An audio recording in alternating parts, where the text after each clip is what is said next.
வாழ்க வளமுடன், சுகம் சூழ்க, நட்பவி நட்பவி நட்ப. கடன் பிரச்சனைகளிலிருந்து நம்மை விடுவிக்கக்கூடியவர் செவ்வாய் பகவான் ஆவார்.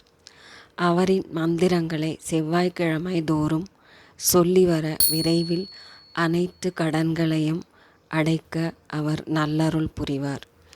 ஓம் அவந்தி தேசாதிபனை போற்றி, ஓம் பாரத்வாஜ வம்சவா போற்றி, ஓம் முருகனின் உருவே போற்றி, ஓம் மேஷராசி பிரியனை போற்றி, ஓம் விருச்சிகத்தில் இருப்பாய் போற்றி, ஓம் தென்முகத்தவனை போற்றி, ஓம் பூமியின் புதல்வனை போற்றி, ஓம் குஜனை போற்றி, ஓம் தேவியின் பிரியனை போற்றி, ஓம் சகோதரகாரகனை போற்றி, ஓம் ரணகாரகனை போற்றி, ஓம் ருண ரோக நிவாரணனை போற்றி, ஓம் கடன் தீர்ப்பாய் போற்றி, ஓம் மகீசுதனை போற்றி, ஓம் நவநாயக உருவே போற்றி.